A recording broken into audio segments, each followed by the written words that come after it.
ഏതൊരു കുറിപ്പിന്റെയും ആദ്യം മുതൽ അവസാനം വരെ വായിച്ചാല് വേണ്ടാത്തരങ്ങളെ ഖണ്ഡിക്കുമ്പോൾ ആ ഖണ്ഡനത്തിന്റെ പഴുതുകൾ അടച്ചുകൊണ്ടുള്ള ഖണ്ഡനമാകുമ്പോൾ ഖണ്ഡിക്കപ്പെടുന്ന വിഭാഗത്തിലേക്ക് ചിലപ്പോൾ രോഷം ഉണ്ടാവും. അത് സ്വാഭാവിക. അത് പ്രസംഗമായാലും ഉണ്ടാകും, എഴുത്തായാലും ഉണ്ടാകും. ഇതിന്റെ കുറച്ച് ലേശം കൂടുമല്ലോ. അതിന് ഭാഷയില്ല, ഭാഷക്ക് കടുപ്പമില്ല, സംസ്കാരശൂന്യമായ പ്രയോഗമില്ല, ഒരു നേതാവിനെ തെറി പറയലില്ല, ഒരു സംഘത്തെ കൊച്ചാക്കലില്ല, കുറ്റപ്പെടുത്താറില്ല. അതെന്റെ പ്രസംഗത്തിനും കേൾക്കാൻ കഴിയില്ല, ആരെ പ്രസംഗിച്ചാലും എഴുത്തിനും കഴിയില്ല. ഞാനൊരു പാടുവട്ടം വായിച്ചിട്ടാണ് ഇത് പ്രസിദ്ധീകരിക്കുക. ആദ്യം എഴുതും, പിന്നൊന്ന് മാറ്റും, പിന്നെ ഇത് നോക്കും, പ്രൂഫ് നോക്കുന്നതടക്കം ഞാൻ തന്നെയാണ് നമ്മുടെ മാസികന്റെ പ്രൂഫ് നോക്കല്. അങ്ങനെ ഏതെങ്കിലും മാസികപ്പ് ഉണ്ടാവോ എഡിറ്റർ പ്രൂഫ് നോക്കുന്നത്? ആ പ്രൂഫ് നോക്കിയിട്ടടക്കം എത്രയോ നോക്കിയിട്ട് എഴുതുക. അപ്പൊ അതുകൊണ്ട് തന്നെ വളരെ ശ്രദ്ധിച്ചെഴുതുന്നതിൽ ഒന്നും സാധാരണഗതിയിൽ വരാത്ത സഭ്യതരമായൊരു വാക്കും വരാറില്ല. അത് ഇതിലും കാണൂല. പക്ഷേ ഈ പറയുന്ന സംഗതി മോശമാണ് എന്ന് ബോധ്യപ്പെടുന്ന വിധം എഴുതും.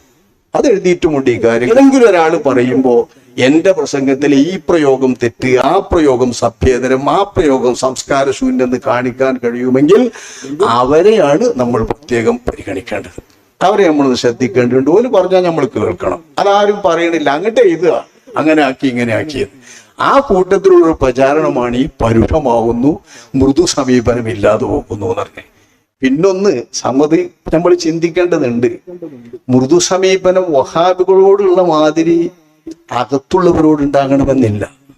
അതങ്ങനെയല്ല അതിന്റെ സ്വഭാവം. നമ്മളെ വീടിന്റെ അകത്ത് എൻ്റെ മക്കളോടോ എൻ്റെ ജ്യേഷ്ഠാനുജന്മാരോടോ അവരുടെ തെറ്റിന്റെ പേരിൽ രോഷം കൊള്ളുകയാണെങ്കിൽ കുറച്ചും കൂടി പരുഷമാവൂലേ? പുറത്തുള്ളവരോട് പറയുമ്പോൾ പറയണ തന്മയത്വമോ അവരോട് പറയുമ്പോഴുള്ള വാക്കിന്റെ ശ്രദ്ധയോ തറവാട്ടുകാർ തമ്മിൽ പറയുമ്പോൾ കുടുംബക്കാർ പറയുമ്പോൾ തമ്മിൽ നോക്കൂല. അതെല്ലാരും അങ്ങനെ തന്നെയല്ലേ? അന്നന്റെ കുട്ടനെ ചീത്ത പറയുന്നതിനുപരിയായി അവനാന്റെ കുട്ടിയെ ചീത്ത പറയില്ലേ? അന്യന്റെ കുട്ടിനെ ശിക്ഷിക്കേണ്ട അതേ കാര്യത്തിന് തന്നെയാണ് അവനാന്റെ കുട്ടിയാണെങ്കിൽ അന്യന്റെ കുട്ടിനെ ശിക്ഷിക്കാതെ അവനാന്റെ കുട്ടിനെ അടിക്കും. ഇതൊക്കെ സ്വാഭാവികമായി എല്ലാവരും ചെയ്യുന്ന രീതിയാണ്. അതല്ലേ നമ്മളും സുന്നി സംഘടനകളും തമ്മിലുള്ളത്? കുടുംബല്ലേ ഒരു തറവാട്ടില്.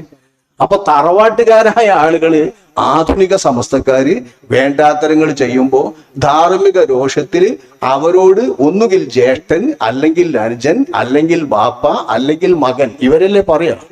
അവരാ നിലയിൽ കണ്ടുകൊണ്ട് തന്നെ ഒരല്പം ഗൗരവത്തിൽ പറഞ്ഞു എന്ന് വെച്ചാൽ അത് കുടുംബക്കാര് തമ്മിൽ പറയുമ്പോഴുള്ള ഗൗരവമെന്ന് മനസ്സിലാക്കാനുള്ള വിഷയമുള്ളൂ. അങ്ങനെയാണോ പുറത്തുള്ളവരോട് പറയേണ്ടത്? പുറത്തുള്ളവരോട് പറയുമ്പോൾ അവരുടെ പുറമെ ആൾക്കാരാണ് എന്ന് മാനിച്ചുകൊണ്ട് തന്നെ പറയണ്ടേ? അവിശ്വാസികളോട് പറയുമ്പോൾ കുറച്ചും കൂടി മൃദുവാണോ? സുന്നികളല്ലാത്ത വിദേഹത്തുകാരോട് പറയുമ്പോൾ അതിലും താഴെ നിൽക്കൊരു മൃദുവാണ്. മുസ്ലിമീങ്ങൾ തന്നെയാണല്ലോ, എന്നാലും കുറച്ച് മുസ്ലിം എന്നുള്ള നിൽക്ക് വേണോ? നമ്മൾ സുന്നികൾ തന്നെ തമ്മിലാവുമ്പോൾ കുറച്ചും കൂടി കർക്കശമായി പറഞ്ഞാൽ ആ കാർക്കശം അവർ സ്വാഭാവികമായും കുടുംബം എന്ന നിലക്ക് വരുന്നതാണെന്ന് മനസ്സിലാക്കിക്കൊണ്ട് ഉൾക്കൊള്ളുകയാണ് വേണ്ടത്. അത് ചിലപ്പോൾ വന്നിരിക്കാം അങ്ങനെ പറയുമ്പോൾ. സമസ്തന്റെ വിമർശനത്തിൽ വരുന്ന അതാ കാരണം. മറ്റൊരു പാവങ്ങളാണ് വിവരമില്ലാത്തവര് വഹാബികൾ. കാരണം കുറെ വിവരമില്ലാതെ ആയിപ്പോയി. ഓലെ തിരുത്തി വരണമെങ്കിൽ തല മുതൽ പറഞ്ഞു കൊടുക്കണം. അപ്പൊ മെല്ലെ മെല്ലെ പറഞ്ഞു കൊടുക്കും. അതാണ് നേർക്കുനേരിലൊക്കെ കാണുന്നത്. അതിപ്പോ ഇവർക്കും അതൊക്കെ അറിയാലോ, എന്നിട്ട് അറിഞ്ഞിട്ടുള്ള കാര്യമാണ്. അപ്പൊ കുറച്ച് എല്ലാം തിരിയണോലോട് പറയുമ്പോൾ അതിനനുസരിച്ച് പറയും. ഞാൻ നമ്മളെ കോളേജിലെ വിദ്യാർത്ഥികളാന്ന് വെച്ചാൽ ഓല അതിലപ്പുറം ചീത്തയിലല്ലേ പറയാ. അതിനിപ്പോ ഈ കുട്ടികൾ വഹാബികളോടാവുമ്പോ ഇങ്ങനെ ചീത്ത അറിയണോ, ബാഹബികളോട് ഇങ്ങനെ ചീത്ത അറിയാതെ ചിന്തിച്ചാൽ എന്താ പറയാ? അങ്ങനെ തന്നെയാ പറയാ. എന്റെ വഹാബി കുട്ടികൾ നമ്മളെ കുട്ടികളല്ലേ, ഓലോട് പറയണ മാതിരി ബാഹബികളോട് പറയാൻ പറ്റുമോ? അതേമാതിരി മന്നാനികളോടോ വേറെ ആരോടെയും പറയാൻ പറ്റുമോ? അങ്ങനെ ഒരു കണക്കുണ്ടല്ലോ ഇതില്. ഇവരൊക്കെ പിന്നെ ഈ അത് എന്നൊക്കെ പറയണ മാതിരി പറയാൻ വേറൊരാളെ പറ്റില്ല. ഇതാണ് വാസ്തവത്തിൽ ഇവിടെ ഈ സംഭവത്തിലുള്ളത്. അത്രേ അതിന് മനസ്സിലാക്കാനുള്ളൂ. പക്ഷേ മൊത്തമായൊരു പറച്ചിലാണ്. ചീത്ത, സഹിക്കാൻ പറ്റാത്ത ചീത്ത എന്നൊക്കെ. എന്താണത് എന്ന് ചോദിച്ചാൽ ഉത്തരം ഉണ്ടാവില്ല. എന്താണ് ആ ചീത്ത എന്നൊന്ന് ചോദിച്ചാൽ മതി. ആരോടും എന്താണ് ഈ ചീത്ത, സഭ്യേതരമായത് എന്ത് പറഞ്ഞു എന്ന് ചോദിച്ചാൽ ഉണ്ടാവില്ല. മൃദു സമീപനം വേണ്ടവരോടുണ്ട്, എല്ലാവരോടുമുണ്ട്. പൊതുവിൽ തന്നെ പ്രകൃതമായി നമ്മളെ മമ്പാട്ടുകാര് എന്നുള്ള നിലയിലുള്ള ഒരു സംസ്കാരമാണ് എനിക്കുള്ളത്. നമ്മളിപ്പോൾ ഏത് വിഭാഗം അഭിപ്രായ വ്യത്യാസങ്ങളൊക്കെ ഉണ്ടായാലും ആ അഭിപ്രായ വ്യത്യാസങ്ങൾ പരസ്പരം ഉൾക്കൊണ്ടുകൊണ്ട് ചിന്തിക്കുകയും കാണുകയും ചെയ്യുന്ന രീതിയാണ് മമ്പാട്. കാരണം എൻ്റെ അഭിപ്രായം സ്വീകരിക്കുന്ന ഒരു മമ്പാട് അധികം ആളുണ്ടാവില്ലല്ലോ, എല്ലാ മഹിളേറൊന്നും ഉണ്ടാവില്ലല്ലോ. പക്ഷേ എന്നെ അവര് ഒരാള് എന്നുള്ളതിലേക്ക് മാനിക്കുമല്ലോ, ഞാൻ അവരെയും നാട്ടുകാരെന്നുള്ള നിലക്ക് മാനിക്കും. അങ്ങനെ ഒരു രീതിയാണ് നമ്മുടെ നാട്ടില്. വലിയൊരു അലമ്പോ വലിയൊരു കോലാഹലോ അനിഷേധ്യമായ തീരെ അരുചികരമായ സ്വീകാര്യമല്ലാത്ത തരത്തിലുള്ള വട്ടോ വാശോ ഒന്നും നമ്മുടെ നാട്ടിലില്ല.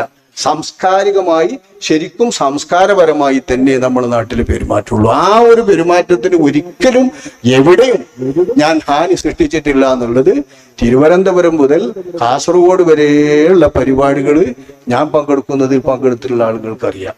തെക്കന്മാരോടൊക്കെ ചോദിച്ചാൽ അവർക്കൊക്കെ അറിയാം എൻ്റെ ഭാഷയിൽ അങ്ങനെയൊന്നും വല്ലാതെ വരില്ല എന്ന്. അപ്പോൾ അത് വെറുതെ ഒരു പറച്ചിന് മാത്രം ആരോ പറഞ്ഞുണ്ടാക്കുന്നതാണ് നീ മനസ്സിലാക്കേണ്ടുള്ളൂ.